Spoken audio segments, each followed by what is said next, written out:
The Kharkov Crucible and the Ghost of Spain. The genesis of the T-34 lies not in the grand design bureaus of Moscow, but in the smoke-filled workshops of the Kharkov Locomotive Factory, KHPZ, in Ukraine and, more spiritually, in the sun-baked hills of Spain. The Spanish Civil War, 1936 to 1939, served as a brutal testing ground for the world's nascent armored doctrines. Soviets applied tanks like the T-26 and the BT series fast tanks went head-to-head with German and Italian-backed nationalist forces. The archival reports sent back to the main armored directorate, GAB-2, in Moscow were alarming. The thin, vertical armor of their tanks, designed to stop little more than machine gun fire, was easily perforated by the small 37mm anti-tank guns becoming common across Europe. Worse, the tanks were highly flammable due to their petrol engines. The era of the lightly armored cavalry tank was over before it had truly begun. In Kharkov, a brilliant and notoriously stubborn engineer named Mikhail Koshkin was paying close attention. Koshkin, a protege of the purged but visionary designer Afanasy Fursev, headed the KB-24 design bureau at KHPZ. He and his team, including the gifted Alexander Morozov, were tasked with designing a replacement for the BT tanks. The GAB-2's initial requirements were conservative, an evolution of the BT, designated A-20, featuring lightly sloped armor, a 45mm gun, and a complex wheel-track system that allowed it to drive on roads without its tracks. But Koshkin, a man possessed by a vision of future warfare, saw this as a dangerous half-measure. The next war, he argued, would not be a polite affair on paved roads. It would be a brutal, deep struggle across the vast, roadless Rastrutitsa, sea of mud, of Eastern Europe. He initiated a private, more radical project in parallel, the A-32. It discarded the heavy, complex wheel-track system, freeing up critical weight. This weight, Koshkin argued in heated memos to the directorate, could be reinvested where it mattered most, armor and firepower. The A-32 would be a purely tracked vehicle, but with its weight savings, it could carry up to 30mm of well-sloped armor and had the potential to mount a much larger gun than the standard 45mm. He was proposing not an evolution, but a revolution, a universal tank that combined the mobility of a light tank, the armor of a medium, and the firepower of a heavy. It was a concept that flew in the face of conventional tank classification, and it put him on a direct collision course with the military establishment. Want to know more than what's in the textbooks? Subscribe to World War II, Unfiltered, and join our community of history explorers. Your likes and comments help the channel grow. The sloped armor revelation. Mikhail Koshkin's most significant contribution, the one that would echo on battlefields for decades to come, was his fanatical devotion to heavily sloped armor. The concept itself wasn't new, French designs had featured sloped surfaces. But Koshkin and his team embraced it with a scientific and practical totality that no one else had. The principle, drawn from metallurgical and ballistic science, was twofold and elegantly simple. First, angling a plate of armor relative to the trajectory of an incoming projectile dramatically increases its effective thickness. A 45mm plate sloped back at 60 degrees from the vertical offers the same line-of-sight thickness as a 90mm vertical plate, effectively doubling its protective value without adding a single kilogram of weight. Second, a steeply sloped plate presented a high probability of deflecting a shell entirely, causing it to ricochet harmlessly away, regardless of the shell's penetrating power. This ricochet effect was a game-changer. Drawing from test-firing data from the Kubinka Proving Grounds, Koshkin's team designed the T-34's hull with a frontal glassy plate of 45mm rolled homogeneous steel canted at a radical 60 degrees. The turret, though a more complex casting, also incorporated aggressive angles. This design choice was a direct challenge to the prevailing German doctrine, which favored face-hardened vertical plates. German engineers believed in stopping a shell dead, Koshkin believed in making the shell defeat itself. This philosophy of active, deflective protection over passive, absorptive protection was a quantum leap. However, it came with significant manufacturing and ergonomic compromises. Welding such large, angled plates required new techniques and immense skill. Internally, the slope severely cramped the crew compartment, particularly for the driver mechanic and hull machine gunner. But Koshkin, in a decision that would define the T-34's entire life, prioritized combat effectiveness over crew comfort. The tank was not a home, it was a weapon system designed to survive the first, critical contact with the enemy. When the designs for the A-20 and Koshkin's private venture A-32 were presented to Stalin and the main military council in 1939, the debate was fierce. Marshal Kliment Voroshilov, a cavalryman at heart, favored the familiar wheel-tracked A-20. But the data from Spain and the compelling physics of sloped armor, championed by Koshkin, won the day. Stalin, intrigued by the potential of the heavier A-32, made a crucial decision: build a prototype, but up-armor it further. This final version, now designated the A-34, was the direct prototype of the T-34. It would carry 45 mm of sloped armor and, in another revolutionary step, the powerful, dual-purpose 76.2 mm L-11 gun.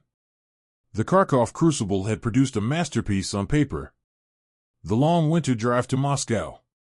By early 1940, two A-34 prototypes stood gleaming in the Kharkov factory. They were the culmination of years of theoretical work, but they faced a wall of bureaucratic skepticism and intense rivalry from other design bureaus, particularly the Leningrad factories producing the heavy KV-1 tank. The Army's field trials were inconclusive, and damning reports flowed back to Moscow citing mechanical unreliability, a cramped turret, and poor visibility. The project was on the verge of cancellation. In a move of audacious desperation, Mikhail Koshkin made a decision that would become the stuff of Soviet legend. He declared that he would personally deliver the two prototypes to Stalin in Moscow for a demonstration at the Kremlin. The catch: he would drive them there. It was a 750-kilometer journey from Kharkov to Moscow, in the depths of a brutal Russian winter, entirely off-road to maintain secrecy. The drive was, in reality, a grueling, clandestine field trial designed to prove the machine's durability beyond any doubt. On March 5, 1940, the two tanks, painted in military green and accompanied by a support tractor, slipped out of the KHPZ factory. Koshkin himself was in the lead tank. The journey was an epic struggle against the elements. Temperatures plummeted, snowdrifts concealed treacherous ravines, and the untested machines suffered numerous breakdowns. The V2 diesel engine, another of the tank's revolutionary features, performed well in the cold, but transmissions failed and clutches burned out. The team of engineers and drivers worked around the clock in freezing conditions, making battlefield-style repairs, proving not just the tank's design but its field serviceability. Upon finally reaching the outskirts of Moscow, the mud-caked, exhausted tanks were cleaned up and presented to the highest echelons of Soviet power at the Ivanovskaya Square in the Kremlin. Stalin, Voroshilov, Molotov, and the entire Politburo circled the machines. They were impressed by the raw power, the elegant lines of the sloped armor, and Koshkin's sheer audacity. The demonstration was a resounding success.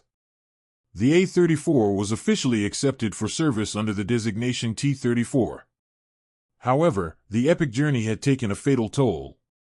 Mikhail Koshkin, who had spent weeks exposed to the brutal cold, often wading through icy water to help with repairs, contracted pneumonia. His condition worsened, and despite the best medical care, he died on September 26, 1940. He never saw his creation enter mass production, nor did he witness the seismic shock it would send through the German army just 1 year later.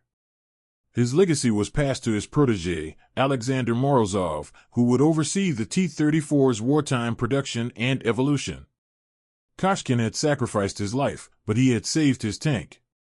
The V2 diesel, the heart of the machine. One of the T-34's most overlooked yet fundamentally revolutionary features was its engine. While nearly every other tank in the world in 1940, including Germany's Panzers, ran on high-octane gasoline, the T-34 was powered by the Model V2-34, a 38.8-liter, V12 aluminum block diesel engine. This was not a mere technical curiosity, it was a profound strategic advantage. The V2's development, like the tank itself, was a story of foresight and persistence. Originating from an aircraft diesel project, it was adapted for armored vehicle use at KHPZ's engine plant. Its advantages were manifold. Firstly, diesel fuel is far less flammable than gasoline.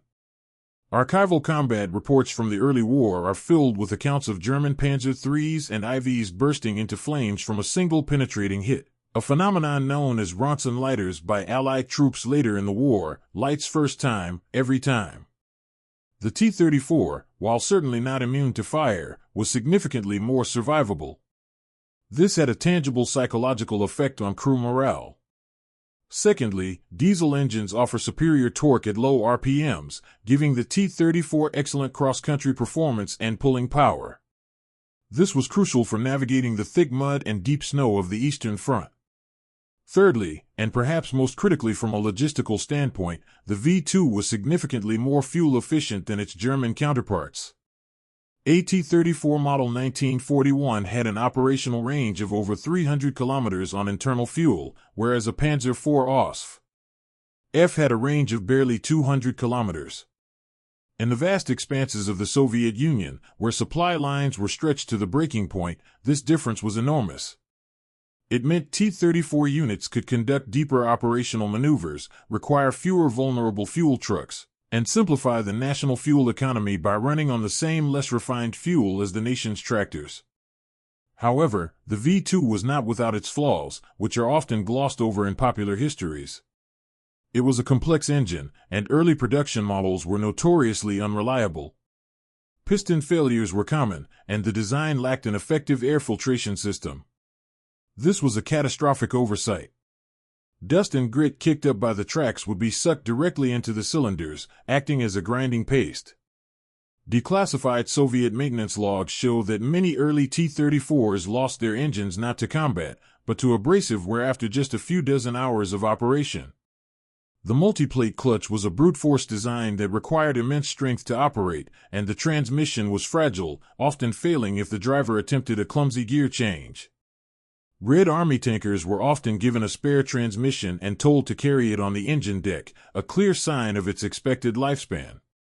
The genius of the T-34 was thus a paradox, a collection of advanced, revolutionary concepts executed with crude, sometimes flawed, production methods. It was a machine designed for a total war, where individual technical refinement was less important than the strategic advantages of survivability, range, and sheer producibility. Barbarossa's shock, the finest tank in the world. On June 22, 1941, Operation Barbarossa began. Over 3 million German soldiers poured into the Soviet Union. The Wehrmacht's panzer divisions, fresh from their blitzkrieg victories in France, were confident. Their force of Panzer IIIs and IVs had proven unbeatable. In the opening weeks, this confidence seemed justified as they shattered the Red Army's front lines. But then, they began to encounter the T-34. The first encounters, meticulously documented in the diaries and official reports of German panzer crews, read like accounts of mythical beasts. Near the Lithuanian town of Rzyniai, a single KV-2 heavy tank, often confused with the T-34 in initial reports, held up the entire 6th Panzer Division for a day. Soon after, T-34s began appearing in greater numbers. The effect was one of profound shock and disbelief. The standard German 3.7 cm Pak 36 anti-tank gun, nicknamed the Hirsenkopfgerät, Army's door knocker, was useless. Its shells bounced harmlessly off the T-34's sloped glacis. Even the short-barreled 5 cm gun of the Panzer III struggled to achieve a kill, and only at suicidal ranges from the side or rear. In contrast, the T-34's 76.2 mm gun could slice through a Panzer III's frontal armor from 1,000 meters away. General Heinz Guderian, the father of the Blitzkrieg, wrote in his memoirs of his first encounter with the T-34 near Mtsensk, "The T-34 tanks which we encountered were superior to ours." The tactical and operational possibilities were thus turned upside down. He immediately sent a detailed report to the Army High Command, demanding a commission be sent to the front to study the Soviet tank. Major General von Mellenthin, Chief of Staff of the ex-LVII Panzer Corps, was even more blunt in his assessment, writing post-war, "We had been told that the Russians were technically inferior. This first encounter with the T-34 was a shattering experience. It was a sensation when the first T-34s appeared." As a German saying goes, the devil is not as ugly as he is painted. In this case, the Red Devil was uglier. The Germans dubbed the phenomenon Panzerschreck, tank panic. However, the T-34's superiority in 1941 was purely qualitative. Quantitatively, they were a drop in the ocean. Of the nearly 22,000 tanks the Red Army possessed in June 1941, only around 1,200 were T-34s and KVs. These were poorly distributed, squandered in piecemeal counterattacks by an officer corps decimated by Stalin's purges, and plagued by mechanical breakdowns and a lack of recovery vehicles. But the psychological and technological die had been cast. The T-34 had proven itself to be, in the words of Field Marshal von Kleist, the finest tank in the world. Germany's era of easy armored dominance was over. Berlin now faced a terrifying reality. They had to urgently design and produce a new generation of tanks capable of defeating this Soviet machine, beginning a desperate arms race that would define the rest of the war on the Eastern Front. The Great Migration, the birth of Tankograd. The German advance in the autumn of 1941 was relentless.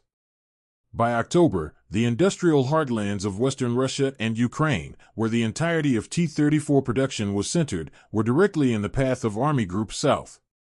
Kharkov, the birthplace of the T-34 at the KHPZ factory, was threatened.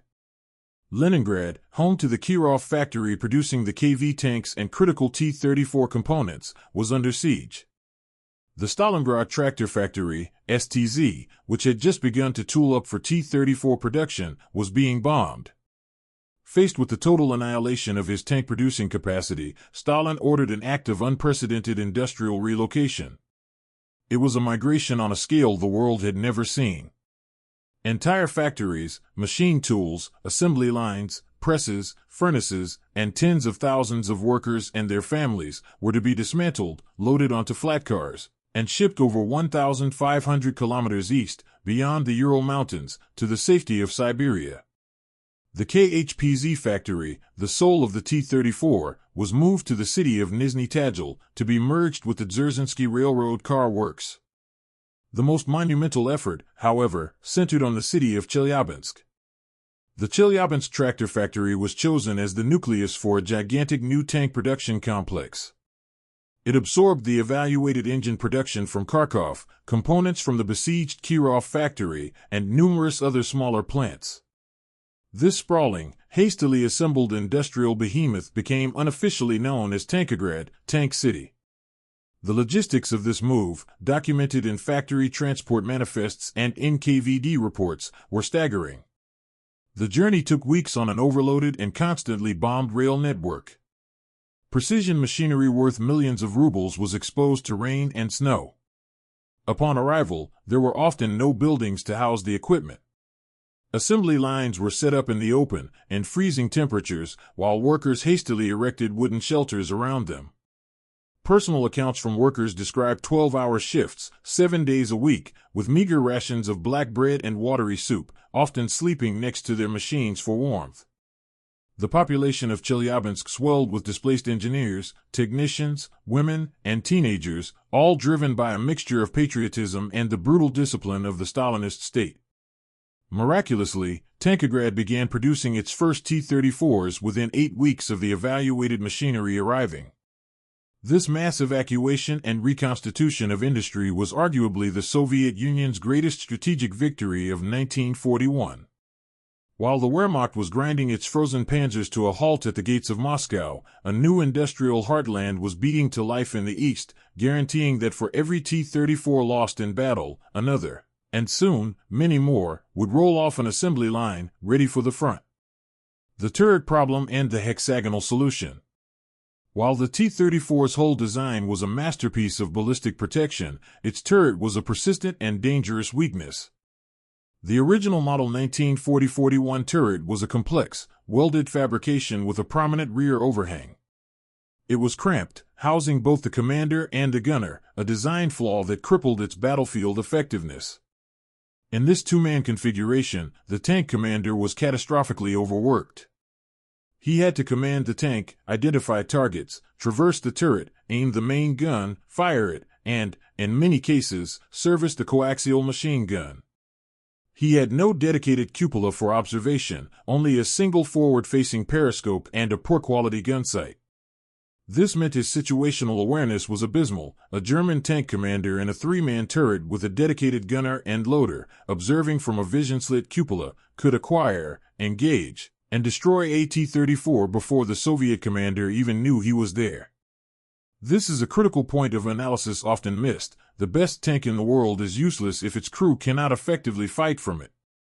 Declassified Soviet after-action reports from 1941 to 42 are filled with complaints about the tight fighting compartment and blindness of the tank. Furthermore, the early turrets were difficult and slow to manufacture.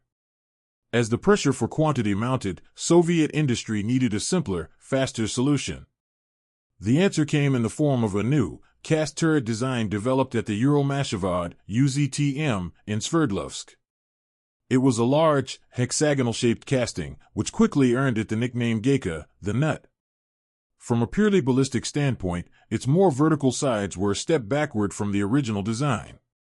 But its true genius lay in its manufacturability. Casting a single large piece of steel, even with imperfect quality control, was vastly faster than cutting, machining, and welding dozens of individual plates. This new turret began appearing on T-34s in late 1942.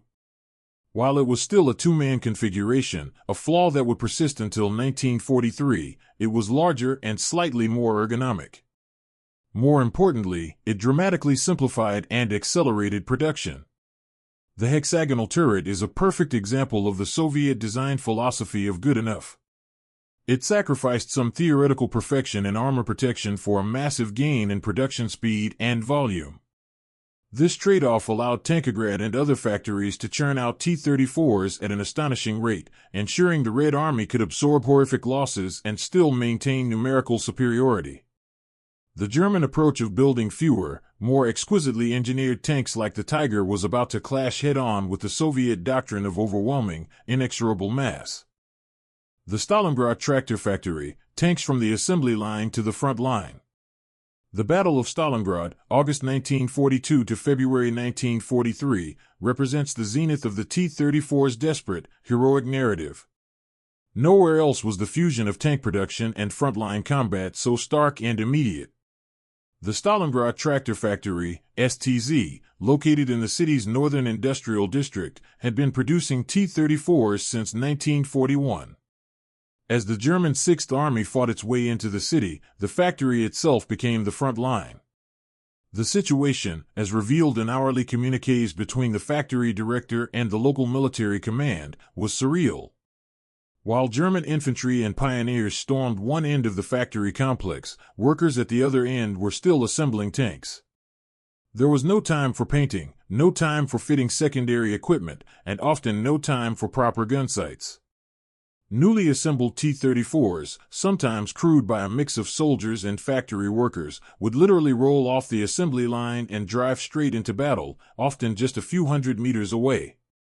These tanks, unpainted and smelling of fresh grease, were thrown into the desperate fighting for the factory workshops, the Red October steel plant, and the Barikati gun factory. German accounts from the period describe the unnerving experience of fighting amidst the deafening noise of machinery, only to have a brand new T-34 suddenly smash through a workshop wall. The STZ effectively armed its own fortress. This production on the battlefield had a profound tactical and psychological impact. For the Soviet defenders, the seemingly endless supply of new tanks, emerging directly from the smoke of battle, was a powerful symbol of defiance. For the Germans, it created a meat grinder of attrition. Every T-34 they knocked out with immense effort seemed to be instantly replaced. The STZ continued this surreal production until September 1942, when the fighting became so intense that the assembly lines finally fell silent. The workers took up rifles and joined the city's defenders. Though the STZ was ultimately destroyed in the fighting, its contribution was critical. The hundreds of tanks it fed directly into the urban combat bled the Sixth Army white, buying precious time for Marshal Zhukov to assemble the massive forces for Operation Uranus, the counteroffensive that would encircle and annihilate the German army at Stalingrad. The story of the STZ is the T-34 story in microcosm, crude, desperate, sacrificial, and ultimately victorious. The German response, Tiger and Panther. The shock of the T-34 in 1941 had sent a seismic wave through the German armaments industry. The emergency commission sent to the Eastern Front, which included Ferdinand Porsche and representatives from Henschel, Daimler-Benz, and MAN, came back with a stark conclusion. German tank design was now inferior. They needed an answer, and fast. The initial response was to upgun and up-armor their existing platforms. The Panzer IV was fitted with a long-barreled, high-velocity 7.5 cm KWK-40 gun, which could finally penetrate the T-34's frontal armor at standard combat ranges. This Panzer IV Special became the workhorse of the Panzerwaffe for the next 2 years. But this was a stopgap. The High Command demanded a true technological leap. This demand spawned 2 legendary, and ultimately problematic, machines. The first was the Panzer VI, the Tiger. Entering service in late 1942, the Tiger was a monster, a 57-ton heavy tank with 100 mm of near-vertical frontal armor and the incredibly accurate and powerful 8.8 cm KWK-36 gun. It was conceived as a breakthrough tank, capable of smashing any opposition. On the battlefield, it was the T-34's nemesis. A single Tiger could destroy a platoon of T-34s from ranges where it was completely immune to their 76.2 mm fire. The second, more direct response to the T-34 was the Panzer V, the Panther. The design specifications given to MAN and Daimler-Benz essentially demanded a German T-34. Indeed, early MAN proposals so closely resembled the T-34 that they were rejected for fear of friendly fire incidents. The final Panther design, first appearing at Kursk in 1943, incorporated the T-34's key lessons. It had thick, well-sloped frontal armor and excellent cross-country mobility.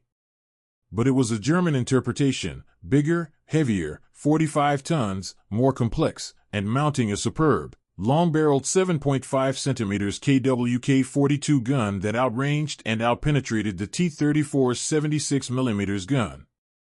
These new big cats reset the technological balance. A T-34 crew encountering a Tiger or a Panther head-on was at a severe disadvantage. However, Germany's pursuit of technological perfection came at a huge cost. The Tiger and Panther were mechanically complex, prone to breakdowns, especially their transmissions and final drives, and incredibly expensive and slow to produce. For every one Tiger built, the Soviets built dozens of T-34s. The German focus on quality over quantity was a strategic gamble, one that would be tested in the fires of the largest tank battle in history. The Crucible of Kursk and the T-34-85. The Battle of Kursk in July 1943 was the war's great reckoning for armored warfare. The Germans, seeking to regain the strategic initiative, launched Operation Citadel, a massive pincer movement aimed at cutting off the Kursk salient. They amassed their newest and best equipment, hundreds of Panthers, Tigers, and upgunned Panzer IVs. The Soviets, forewarned by intelligence, had prepared a massive, layered defense in depth, studded with thousands of anti-tank guns, minefields, and dug-in tanks. At the heart of this defense was the T-34. Kursk was a brutal learning experience for the T-34 crews. As analyzed from Soviet combat logs, they discovered that their 76.2 mm guns were largely ineffective against the frontal armor of the new Tigers and Panthers except at point-blank range. Their only hope was to use their superior numbers and mobility to swarm the German behemoths and hit their weaker side and rear armor. The fighting, particularly around the village of Prokhorovka, devolved into a chaotic, close-range melee where thousands of tanks clashed. The losses were staggering on both sides. While the Red Army won a decisive strategic victory, halting the German offensive for good, the tactical cost was immense. The technical inferiority of the T-34 model 1943 was laid bare. The GAP-2 and the design bureaus had seen this coming. Even before Kursk, Alexander Morozov's team at Nizhny Tagil had been working on a radical upgrade. The goal was to solve the T-34's two biggest problems at once, its underpowered gun and its two-man turret. The solution was the T-34-85. This definitive model featured a new, much larger three-man turret. This was the critical step. It finally added a dedicated commander, freeing him to direct the tank while the gunner handled the gun. A commander's cupola provided vastly improved all-round vision. Most importantly, this new turret housed a powerful, high-velocity 85mm ZIS S-53 gun, derived from an anti-aircraft weapon. This gun could now reliably penetrate the frontal armor of a Panzer IV at long range and, crucially, could take on the Tiger and Panther from the front at more reasonable combat distances. The T-34-85 began rolling out of the factories in early 1944. It was the perfect synthesis. It retained the original hull's revolutionary combination of mobility and sloped armor while adding the firepower and crew efficiency needed to challenge the new generation of German Panzers. It was not as powerful as a Panther, but it was far more reliable, far easier to produce, and available in staggering numbers. This was the machine that would lead the Red Army's final, triumphant push to Berlin. The roar of the factories, quantity as a quality of its own.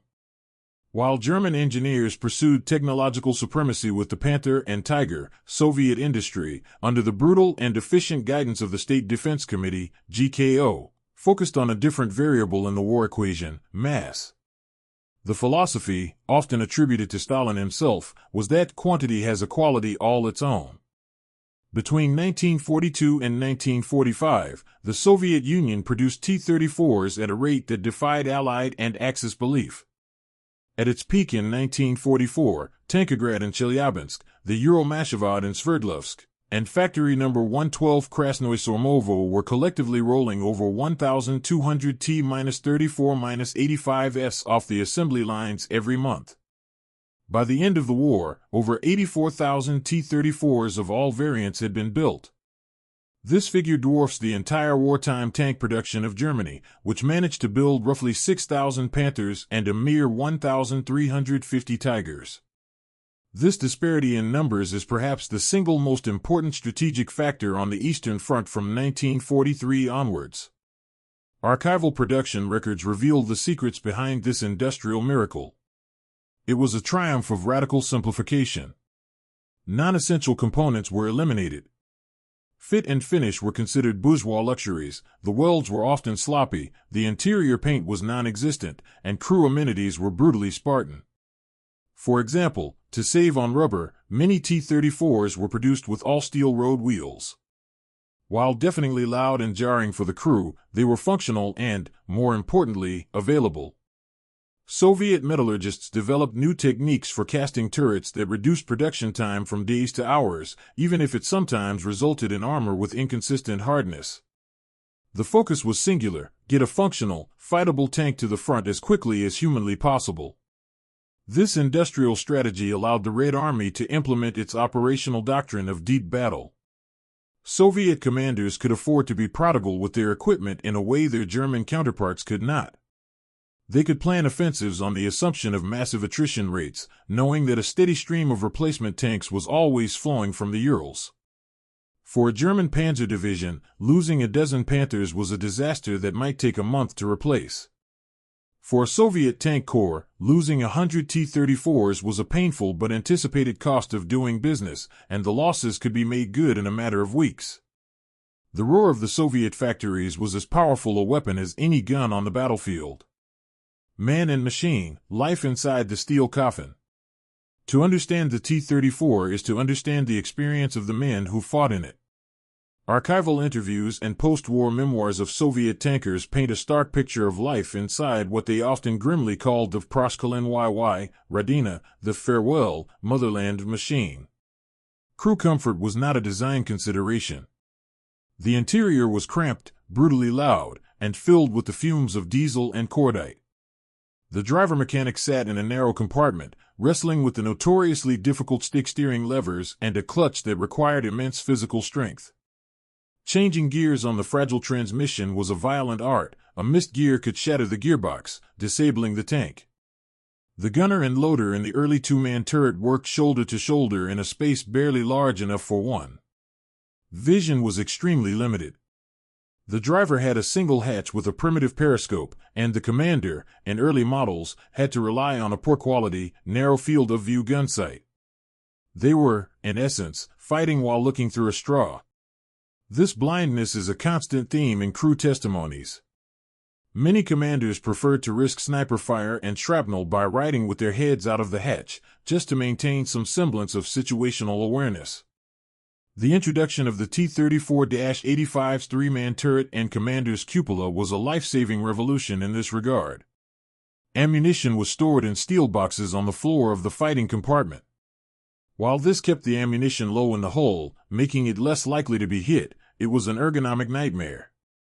During intense combat, the loader would have to pull heavy 85mm rounds from the floor while the turret was traversing and the tank was lurching over rough terrain. Communication was another major challenge.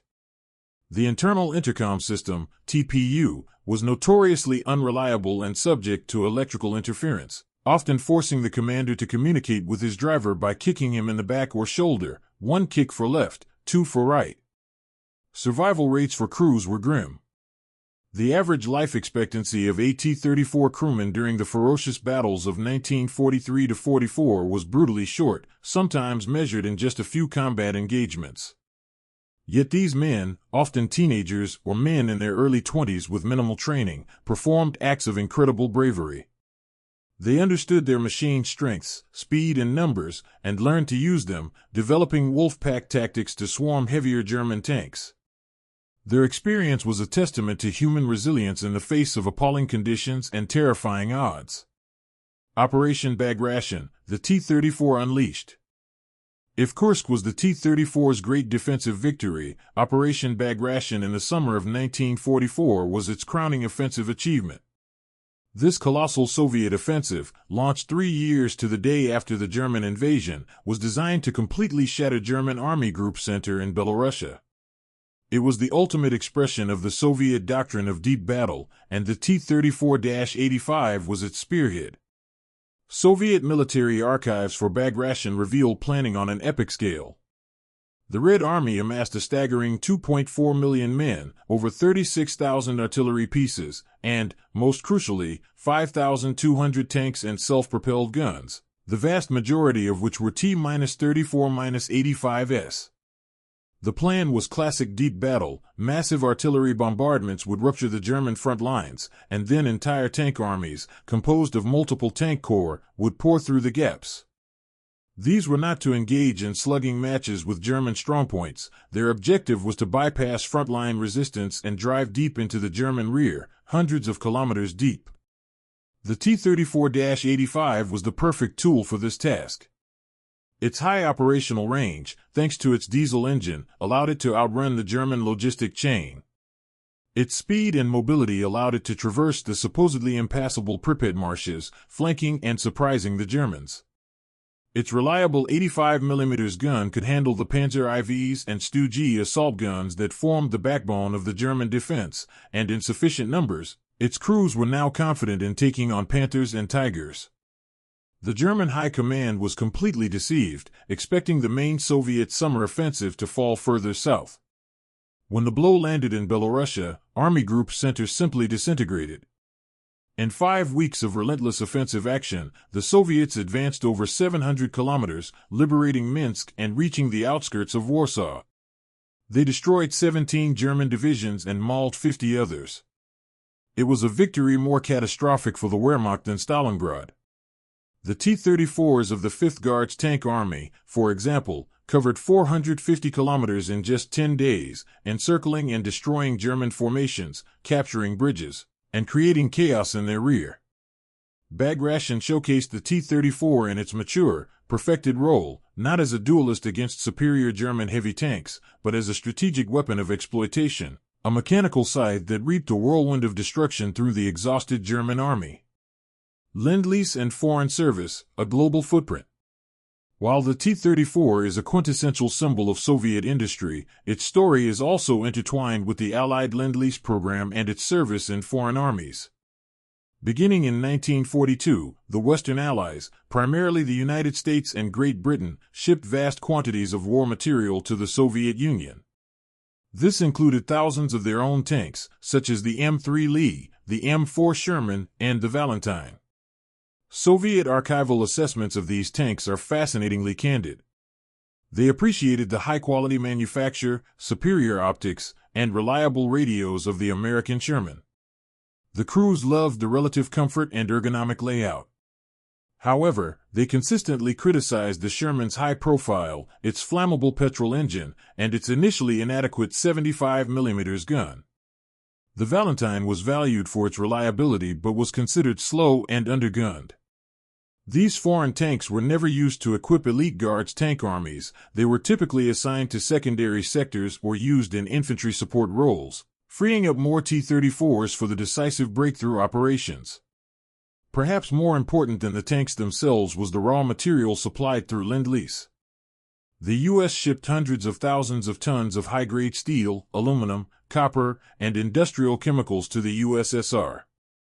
This influx of quality materials was critical for maintaining the pace and improving the quality of T-34 production. For instance, American-supplied aluminum was vital for the production of the V2 diesel engine blocks. U.S. machine tools were installed in Tankograd and other factories, boosting efficiency. But the T-34's global story doesn't end there. Captured T-34s were eagerly pressed into service by the Wehrmacht and the Finnish army. The Germans designated them Panzerkampfwagen T-34R. They created detailed manuals on their operation and even sent them back to German factories for modifications, such as installing German radios and commanders' cupolas. A special workshop, Werkstatt Marienfeld, was set up near Berlin specifically to repair and refit captured Russian tanks. On the other side, T-34s were supplied by the Soviets to their allies, equipping Polish and Czechoslovakian Army Corps that fought alongside the Red Army on the final push into Germany. After 1945, the T-34 story was far from over. It became the standard tank of the Warsaw Pact and was exported en masse, seeing combat in Korea, the Middle East, Vietnam, and numerous conflicts across the globe, a testament to the durability and simplicity of Koshkin's original vision. The final battle, the streets of Berlin. The Battle of Berlin in April-May 1945 was the T-34's final and most symbolic battle of the Second World War in Europe. For this final assault, the Red Army, under Marshals Zhukov and Konev, brought overwhelming force. Over 6,000 armored fighting vehicles, the majority being T-34-85s, were concentrated for the attack on the German capital. The fighting in Berlin was a brutal, street-by-street grind, a type of combat for which the T-34 was not ideally suited. Open field mobility meant nothing in a city of rubble. The primary German threat was no longer the Panther or Tiger, but the lone infantryman hiding in a ruined building with a Panzerfaust. The Panzerfaust was a simple, cheap, disposable recoilless anti-tank weapon that could be used by anyone, from veteran soldiers to the hastily conscripted old men of the Volkssturm. Its shape-charged warhead could penetrate the armor of any Allied tank, including the T-34 and the heavy IS-2. Combat reports from the 1st Guards Tank Army describe horrific losses in the dense urban districts. A T-34 moving down a street was vulnerable from every window, rooftop, and pile of rubble. The Germans, masters of defensive tactics, would create kill zones, allowing a tank to pass and then hitting its thin top or rear armor from close range. To counter this, the Soviets developed new urban combat tactics. Tanks no longer advanced alone. They became the centerpiece of combined arms assault groups. A typical group consisted of 1 or 2 T-34s, a platoon of infantry, the tankodesantniki, riding on the tanks, a heavy self-propelled gun like an ISU-152 for bunker busting, and a squad of combat engineers with flamethrowers and explosives. The infantry's job was to dismount and clear the surrounding buildings, suppressing Panzerfaust teams before the tanks advanced. The T-34s would provide covering fire with their main guns and machine guns, blasting buildings suspected of housing defenders. It was slow, methodical, and incredibly destructive work. The T-34-85's quick-firing gun and fast turret traverse were invaluable in this environment, allowing it to rapidly engage multiple targets. The final, iconic images of the war, T-34s rolling past the Brandenburg Gate and parked outside the ruins of the Reichstag were the ultimate validation of the tank's long, arduous journey from the drawing boards in Kharkov. It had survived bureaucratic skepticism, the German invasion, the frantic evacuation of its factories, and the challenge of the big cats, ultimately carrying the red banner to the heart of the enemy's capital. A critical assessment: the flaws behind the legend. To truly understand the T-34, we must look past the heroic narrative and conduct a dispassionate analysis of its significant flaws, many of which persisted throughout the war. The archives of the GAPTU's own testing and evaluation commissions provide a brutally honest critique. The single greatest flaw, which cost countless lives, was the poor ergonomic design and lack of situational awareness. As discussed, the early two-man turret was a tactical disaster. But even in the improved T-34-85, the quality of the optics remained markedly inferior to German designs. The Soviet -16 Tanzanian shillings gunsight was functional, but it lacked the magnification and clarity of the German Zeiss optics used in the Panther and Tiger. A German gunner could often identify and accurately engage a T-34 before the Soviet crew could even get a clear sight picture of their opponent. This optical disparity was a persistent disadvantage. Another critical area was crew survivability post-penetration. While the diesel fuel reduced the risk of instantaneous fire compared to gasoline-powered tanks, the T-34 had a dangerous habit of storing ammunition in the upper hull sponsons as well as on the floor. A penetrating hit to these sponsons often resulted in a catastrophic ammunition detonation, blowing the turret clean off the hull, a grim signature of a T-34's demise. The placement of the main fuel tanks within the crew compartment, albeit in separate containers, was another hazardous design choice. Furthermore, the quality control of Soviet manufacturing, while enabling mass production, was a double-edged sword. Armor plate quality could be inconsistent. Declassified metallurgical reports show that some batches of cast turrets were overly brittle due to improper heat treatment, making them prone to shattering upon impact, even from non-penetrating hits. The mechanical reliability, though it improved from the disastrous early days, never matched that of the American M4 Sherman. The transmission and clutch remained weak points for the entire war, requiring a skilled and physically strong driver to avoid breakdown. The lack of a turret basket in most models meant the gunner and loader had to stand on the hull floor, shuffling their feet to keep up as the turret traversed, a clumsy and distracting process in the heat of battle. These flaws do not diminish the T-34's status as a war-winning weapon. Rather, they highlight the brutal calculus of the Soviet war effort. The tank was a consumable good, and the lives of its crew were secondary to the strategic goals of mass, speed, and operational momentum. The T-34 versus the Sherman, a tale of two philosophies. No comparison is more debated among armor historians than that of the T-34 and the American M4 Sherman. They were the two most produced tanks of the war, the workhorses of their respective armies, yet they embodied fundamentally different design philosophies, reflecting the nations and the wars they were built to fight. The T-34 was born of revolution and desperation. Its design prioritized the hard factors of the tank triangle: firepower, the 76 mm, later 85 mm gun, protection, revolutionary sloped armor, and mobility, the diesel engine and wide tracks. It was built for a singular, existential struggle on the vast, primitive terrain of the Eastern Front. Crew comfort, manufacturability, and long-term serviceability were secondary. The Sherman, in contrast, was a product of America's established, consumer-oriented industrial base. Its design prioritized the soft factors: reliability, crew ergonomics, ease of maintenance, and high-quality construction. Its engine was reliable, its transmission smooth. It had excellent optics, a turret basket, and a gyro stabilizer for its main gun, an incredibly advanced feature that allowed for moderately accurate fire while moving. The Sherman was a more comfortable, less fatiguing, and far safer tank to operate. However, in a one-on-one fight, particularly early in the war, the Sherman was outclassed. Its tall profile made it an easy target, its vertical armor was less effective than the T-34's, and its gasoline engine made it notoriously prone to fire when hit, earning it the German nickname Tommy Cooker. The original 75mm gun struggled against German armor that the T-34's 76mm could handle. The comparison reveals the nature of the wars they fought. The U.S. Army advanced more methodically, backed by overwhelming air power and artillery, and could afford to prioritize crew survivability and logistical simplicity. The Red Army fought a war of massive scale and attrition, where strategic mobility and the ability to absorb and replace horrific losses were paramount. When T-34-85S and late-model Shermans, with the 76mm gun and wet ammunition storage, finally met in Korea, they were found to be surprisingly evenly matched, each with distinct advantages. The T-34 was not objectively better than the Sherman, nor was the reverse true. They were simply the right, and very different, answers to the unique strategic problems their nations faced. The progeny and legacy, the T-54 and the main battle tank.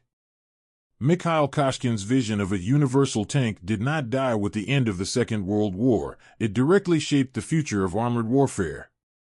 The T-34's core principles, a balance of mobility, firepower, and sloped armor in a simple, mass-producible package, became the foundation for the next generation of Soviet tanks.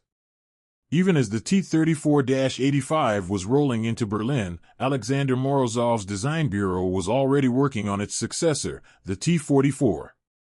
This was a significant redesign. By mounting the engine transversely, sideways, in the hull, designers were able to shorten the chassis and move the turret to a more central position, eliminating the T-34's problematic hull sponsons and frontal machine gunner's port, which was a notorious weak spot. The T-44 saw only limited service at the very end of the war, but it was the crucial evolutionary link to what would become arguably the most influential tank of the Cold War, the T-54. First appearing in 1947, the T-54 was the ultimate refinement of the T-34 concept. It featured a new, well-shaped cast turret that resembled an inverted bowl, providing superb ballistic protection, and mounted a powerful 100mm main gun. It retained the low silhouette, ruggedness, and simplicity of its progenitor.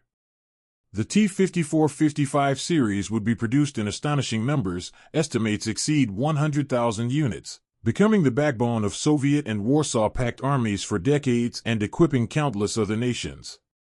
This lineage represents the T-34's most profound legacy. It killed the pre-war classifications of infantry, cavalry, and cruiser tanks. Its success forced designers worldwide to converge on a single, powerful concept, a vehicle with the mobility of a medium tank, the armor to withstand contemporary threats, and a gun powerful enough to kill any other tank on the battlefield. This was the birth of the main battle tank, MBT, the class of vehicle that has dominated land warfare from the Cold War to the present day. From the American M60 to the British Chieftain to the German Leopard 1, every MBT that followed owes a piece of its design DNA to the revolutionary principles first laid down in steel at the Kharkov factory in 1939. The T-34 in memory and propaganda. After 1945, the T-34 was elevated from a mere weapon of war to a potent national symbol within the Soviet Union. It became the mechanical icon of the Great Patriotic War, representing Soviet industrial might, the resilience of the Russian people, and the ultimate triumph over fascism. Hundreds of T-34s were decommissioned and mounted on concrete plinths as war memorials in cities and towns across the USSR and Eastern Europe, from Vladivostok to Berlin. The most famous of these is perhaps the T-34-85 that was the first Soviet tank to enter Berlin, which stands today at the Soviet War Memorial in Tiergarten. In Soviet films, literature, and art, the tank was endlessly mythologized. It was often portrayed as an invincible superweapon, its flaws and the horrific crew losses airbrushed from the official history. The narrative focused on heroic individual tank crews and the genius of Soviet engineering, creating a powerful piece of state propaganda that helped legitimize the communist regime's sacrifices and its post-war dominance. The story of Koshkin's desperate winter drive to Moscow became a revered tale of personal sacrifice for the state. The chaos and near-collapse of 1941 were reframed as a cunning strategic retreat, with the T-34's appearance as the pre-planned turning point. This myth-making obscured the more complex truth that the T-34's success was a combination of brilliant design, desperate improvisation, immense human cost, and a willingness to accept crude execution in exchange for overwhelming numbers. For the West, and particularly for Germany, the T-34 became a symbol of a different kind, a wake-up call, the embodiment of the Red Menace. The Panzerschreck of 1941 lingered in the memory of NATO planners throughout the Cold War, influencing their own tank designs and anti-tank doctrines as they contemplated the possibility of thousands of T-34 successors pouring through the Fulda Gap. The tank thus holds a dual legacy, a symbol of heroic liberation for one half of the world, and a symbol of existential threat for the other. Conclusion: the forged legend. The T-34 was more than a tank. It was a reflection of the nation that built it and the total war it was designed to win. It was a machine born from the trauma of the Spanish Civil War and the foresight of a single, stubborn engineer. Its design was a revolutionary blend of three key innovations: the survivability granted by Christie's suspension-derived mobility, the unprecedented protection of radically sloped armor, and the strategic endurance of an efficient diesel engine. Its biography is a story of extremes. It was both a marvel of advanced design theory and a product of crude, sometimes careless, manufacture. It was crewed by men who were often poorly trained and suffered appalling casualty rates, yet these same crews used its strengths of speed and numbers to achieve stunning operational victories. The arrival of the T-34 in 1941 irrevocably shattered German technological arrogance, forcing a costly arms race that bled the Third Reich's industrial capacity dry. While the Panther and Tiger may have been superior duelists, they were strategic failures, too complex, too few, and too late. The T-34, particularly the definitive T-34-85, achieved the perfect wartime balance of performance, producibility, and reliability. It was the material embodiment of the Soviet strategic doctrine that ultimately crushed the Wehrmacht, an acceptance of immense sacrifice in pursuit of overwhelming mass and relentless momentum. From the shock of Barbarossa to the rubble of Stalingrad, from the epic clash at Kursk to the final victory parade in Berlin, the T-34 was the ever-present iron heart of the Red Army. It was not a perfect weapon, but it was the perfect weapon for its time and place. It remains, locked in the archives and enshrined on monuments, the definitive war winner and one of the most significant and influential machines in the history of conflict.